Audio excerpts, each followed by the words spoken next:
17 million से ज्यादा इनके फॉलोवर हैं। इस समय यूट्यूब में दुनिया का सबसे बड़ा एजुकेशनल चैनल बन चुका है आज। हर वीडियो 1 मिलियन ऐसे जाता है, ऐसे 1 मिलियन जाता है।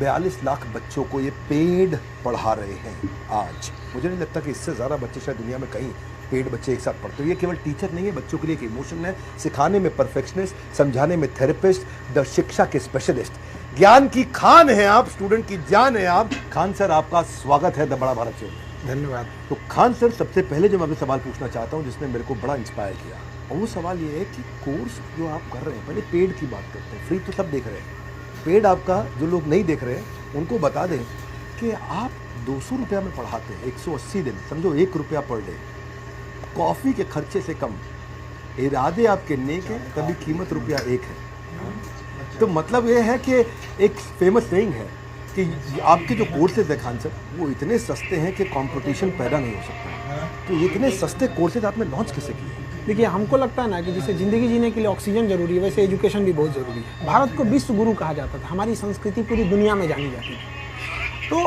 हम लोग इसको खोते जा रहे हैं। रीज़न क्या है कि एजुकेशन बहुत महंगा हो गया है। तो हमको ना ये एक छोटा सा हिस्सा दिखता है कि हम पढ़ा रहे हैं, लेकिन ये एक वो फौज तैयार हो रही है ना जो भारत को वो पुराना गौरव दिलाएगी। तो हमको वो एक बड़े एस्पेक्ट्स में सोचना है कि हमको कैसे पूरी एक समझिए कि एक पढ़े लिखों की एक सेना खड़ी करनी है जो तलवार से नहीं कलम से लड़ेगी। और उस समय जब भारत जो सोने की चिड़िया कहलाती थी, हमको वही वाला भारत चाहिए। और इसके लिए बहुत बड़ा फीस देंगे तो नहीं पॉसिबल है। हमको चाहिए कि एक ठेला वाला, रिक्शा वाला जो है, जिसके पास कुछ नहीं है पैसे, 1 रुपये में 1 रुपये भी पढ़ सकता, वो भी नहीं है तो वो भी आए, तो भी पढ़ाएंगे हम उसको। लेकिन तुम हमारी भारत की जो भारत निर्माण की जो सेना है उसमें पीछे नहीं रह सकता। हर इस भारत निर्माण के हर सैनिक के हाथ में एक कलम होगा। बड़े संघर्षों से निकले आप, आपके ऊपर भी आया, हमारे सुना परिवार पर भी आपका काफ़ी संघर्ष हुआ बचपन में। आपने मतलब फिर भी कहते हैं कि जीवन में सबसे बड़ा गुरु ठोकर है, खाते जाओ सीखते जाओ, खाते जाओ सीखते जाओ।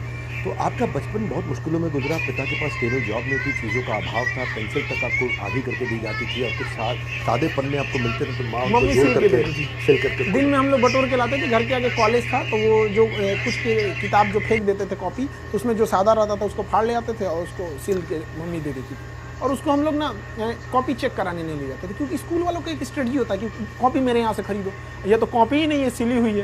तो पीट देते थे लोग कि क्यों नहीं लाए। तो पिटाना ही ठीक था। वहाँ लेते तो बैन कर देते कि भाई तुमको कॉपी लेनी ही पड़ेगी।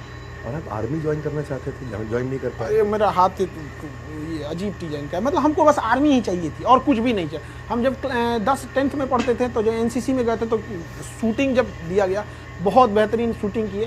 तो जो कर्नल साहब थे हम लोग, उस समय जो कर्नल थे, कर्नल उदय सिंह राठौर, हम लोग के सीओ साहब थे वहाँ पे, वो बुलाए, करेगा क्या तू आगे। आर्मी वालों की भाषा ही बहुत स्टिक होती है, तो हम उन्हीं को देख के कहें कि यही बनना है हमको। तो बाद में एनडीए वगैरह जाना था, तो काफ़ी मेडिकल टर्म्स उसके हार्ड होते हैं, तो वहाँ सक्सेस नहीं हो पाया।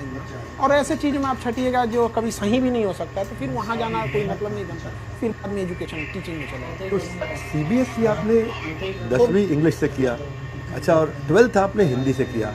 बाद में एनडीए मेडिकल फिट होने के कारण गए नहीं, और बीएससी करने के बाद आपने एमए ज्योग्राफी में किया। तो मैं देख रहा था कि बार बार आप बदल रहे थे, बार बार प्रोफेशनल डायरेक्शन बदल रहे थे, और करियर में आपने कई दफ़ा चेंजेस किया, और बाद में आप मास्टर भी बन गए। आज आप सिखा रहे हैं। लेकिन आज 25 साल की उम्र के कई कम उम्र के बच्चे हैं, आप अपने अनुभव से उनको क्या कहना चाहेंगे कि वो अपना करियर कैसे चूज करें? सबसे बड़ा चीज़ हम ये चीज़ कहेंगे ना, जो चीज़ कर सकते हैं ना वही करना चाहिए। कई लड़कों को देखते हैं, उनका दिमाग माइंडसेट बिजनेस का है, ज़बरदस्ती घुसे जा रहे हैं इधर में, वो भी सही बात नहीं है। अब किसी का बिजनेस में घुसा दिए और उसको पढ़ने का शौक है, तो पहले उनको पता होना चाहिए। हमको पता था कि अगर हम इंग्लिश मीडियम में रह गए रहते तो कुछ नहीं कर पाते। हम सीबीएसई पर तो मजाक के हिसाब से बोल देते हैं कि सीबीएसई। अगर हमको ना वहाँ 10% समझ में आता था, बट स्टैंडर्ड एकदम बढ़िया टाई वगैरह सब रहता था। पर शुरुआत में आपने एक बच्चे भी शुरू किया था पढ़ाना, और वो बच्चा बहुत निकम्मा था, हमने सुना, और बाद में आप वो बच्चा क्लास में टॉप करने लगा। बड़ा भारत शो में हमने कई शिक्षक बुलाए, हमने अलग पांडे जी बुलाए, आनंद सर बुलाए, अमन दत्तरवाल और आज खान सर हमारे साथ में हैं। तो कठिन सब्जेक्ट भी लोग आसान कर रहे हैं, ये वो सारे टीचर्स हैं, और आप भी कठिन सब्जेक्ट को बहुत आसान करते हैं। तो दूसरी तरफ स्कूल कॉलेज में आज भी रट्टे की बातचीत हो रही है, भले टॉपिक समझ में आए ना आए। तो आपको क्या लगता है, क्या कमी है एजुकेशन सिस्टम में? आपको आज एजुकेशन